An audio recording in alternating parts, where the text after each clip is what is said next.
the joy. Welcome to another episode of Finding the Joy with Keturah. And Boy, I got it. you got it. I You did. I got it. You did. Because I know the last episode, which y'all going to have to go back and watch anyway, because we're going to reference it in this one. I kept messing it up. That's okay. I got it this time. Yeah, actually, I think the first two episodes. But Yeah, that's fine. Well, it's all good. Practice makes perfect. Yes. So let's jump into it. So last episode we shared, which if you haven't heard our story, you'll have to go back and watch the other episodes. Our story of getting married young. It is, as I said before, very juicy, and you want to know how and why we got married at 20. So this time we're talking a little bit more in depth about just what were some of the difficulties in being married young, getting married young. Yeah. Yeah. Okay. So to jump back into the conversation that we had previously on the last episode, we talked about getting married young. Yes. Getting married at 20. And so one of the things after we were dialoguing about it was just talking about some of the difficulties of being married at 20. I was freshly 20. I had been 20 for 3 months. Just want to point that out. I was 20 for 3 months and then I got married. I was 20 for a week before I turned 21. And yeah, we talked about in the last episode, the decision to get married. Why we got married. Yeah, why we made that decision. So if you want to know why, which you do, you want to know why. Why did we get married at 20? Yes. And then we acknowledged in that episode that today we better understand why there were so many people who thought we shouldn't get married. Absolutely. Because of the difficulties and challenges. And so today, we want to highlight some of those difficulties and challenges. Right. Because we're not saying don't get married at 20, but we will definitely share some of the difficulties of getting married so young. Yes. So I'll start because I think you started the last time. So I'll start this time. Okay. And that is because I know having gotten married at 20, you were in college full time. Yep. I was currently, at that time, I was not in college. And so the goal was for me to get back into school once we got married. That's one of the things you had said to my mom, I promise she's going to finish. And so I moved from Atlanta, Georgia to Kalamazoo, Michigan, because you were on a full ride track scholarship and it paid for our housing. Yeah. And mainly all the things except for like toiletries and entertainment. But I moved from my parents' house to our apartment. And so I've never lived on my own. I've never had that experience. Now, I don't know that I wanted that experience of having to work a job, go to school, and pay rent. Because I don't like to work now, really. I will, but don't necessarily want to. But I never lived on my own. And I plucked myself from what was familiar into what was very unfamiliar because you were already established. You had already been there.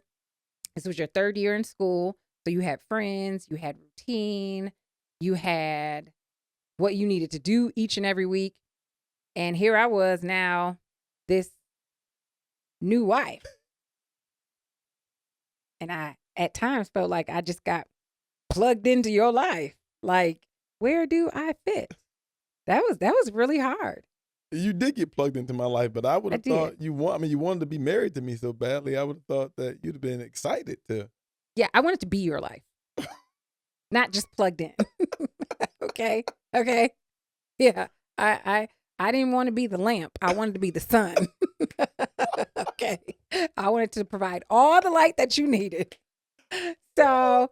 Wow. Okay. I mean, now, that is a word picture, right? Absolutely. I just wanted to describe it for you. Right. I didn't just want to be plugged in. I wanted to be all of it. And I was very much plugged in. But I mean, True. You were all of 21 and now you have a whole wife. And you're right. I was already established before you got there. So I did have routine. I was a part of a track team. I had friends and I was going to class, working on my degree. So yeah, looking back on that now, I can see how that would have been very challenging for you because I didn't come to your life, you came to mine. But I think also that's not unique to us just being 20. No. Because I No. think it doesn't matter if you're 25 or 27, 30 or 40. At some point when you get married, one spouse may feel like, oh, I upended my life, or I picked up my life and I came to where you were. And now I'm not the son. I'm just plugged into your life. That's true. In a lot of cases, yeah, I would think that one person is going to probably feel more plugged in as if they've given up more than the other person. So then what would you suggest? Because that's again, it's not just unique to our situation. Right. I can tell you, I did not handle it well. I did not respond well to the feeling of being just plugged into your life. Well, I don't think I responded well either, though, because I'm glad you said it. I was unaware of what you were going through because my life hadn't been uprooted. You asked the question, how do you respond? I just a quick answer. Sure. I think that you have to have a conversation like this. If you realize in the moment what's happening, trying to have a conversation like this. Now, you would have it with a whole lot less maturity in the relationship if you're having it early in the marriage as it's happening. And you also have to understand that if you have it early in the marriage, it's probably not going to go well or how you would like, because there's still a level of immaturity in the marriage where you don't quite understand what the other one is going through. Is it almost like just not understanding the consideration you need to have for the other person? I think that's part of it. Okay. But I also think it's just, to cover it all, it's a lack of maturity in the relationship. And so I'm probably not going to understand all of what you're going through. In fact, I'm going to look at you and probably say, well, you should be happy to be part of my life. This is what you wanted. And what's the problem? So that would be the typical response. Yeah. However, to still have the conversation. Yeah. And to sit with it, to be angry about the response of the other, even to fight over it, that has the potential to draw you closer, because what you didn't do is you just didn't sit in silence with it. Silence, a lot of times, will promote bitterness. So whereas talking about it, it may make us angry, we may fight about it, but it's out there. And there's a greater chance that something will be said or thought about later that will make tomorrow and next week better than today and last week. It almost brings to mind, sometimes if you're in a car accident, or if something happens where you may have a deep cut somewhere and they say, oh, we're going to have to go in and do surgery. Well, they don't just say, oh, there's a cut, and then just start sewing you up. What they actually do is make the incision a little bit bigger to make sure to see, hey, is there more tissue damage? Did it get to the muscle? Did it cut through the fat? And so for me, that kind of brings to mind that type of reference. No, I'm not a doctor. I have always been intrigued with medicine. So I kind of think like at times, I know that's what they do. They do it with gunshot wounds. They don't just go in and plug up the gunshot wound. They actually look to see, did it damage any other organ? So in this case, when you have two people coming together and one who may have uprooted their life to come to where the other is, you're almost in this conversation kind of cutting open a wound a little bit that you may not even know have been there, to say, hey, did this actually touch any other vital organs? Instead of just letting it sit, because then infection gets in. Yeah, I think letting it sit is the worst. Yeah. But it's going to be a hard conversation. It will be. And it may not even be one that you will feel great about or a resolve being accomplished. Like today, we can have that conversation. Yes. And neither one of us are angry about the past. We can laugh about it. But if we would have had this conversation, which we tried. Sure. It didn't go well. It did not go well. We'll go with that. But we're still together. We are still together. Yeah. But I think it's that now there's a period on that. It's not a comma. You know, I don't like commas all the time. They have their function in a sentence. It continues or connects thoughts. But yeah, periods are very nice because they tie up thoughts and ideas. Initially, I had no idea why you were using that illustration. I was sitting here like, what in the world is she talking about? Now I am an educator, so I do But now know I get grammar, it. You would have liked the period back then because it would be completed. sentence structure. Yeah, but it was a comma back then. It was a complete sentence But instead of it being circular.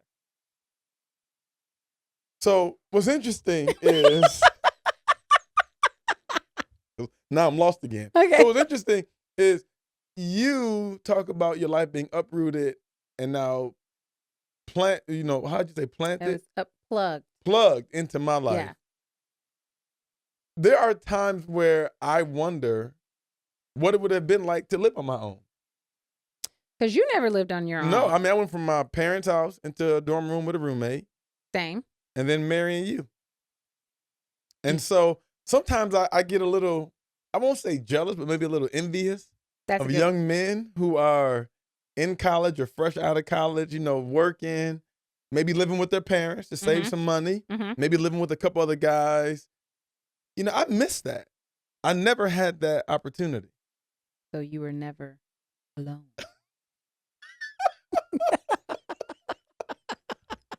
No, I was never like Adam in the garden before Eve was there. Yeah. I was never alone.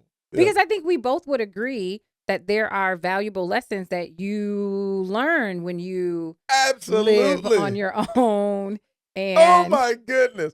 Things you learn about yourself, things you learn about people, things that you just get to do that you don't always have the opportunity to do when you get married young. Like, what did you feel like you missed out on? Let me tread lightly. I mean, you say this like, lots of stuff. Yeah, you have lots of thoughts, and I missed out on some things because I didn't get to live on my own. I didn't get to have a roommate. Well, I mean, I didn't go on spring break. Wise.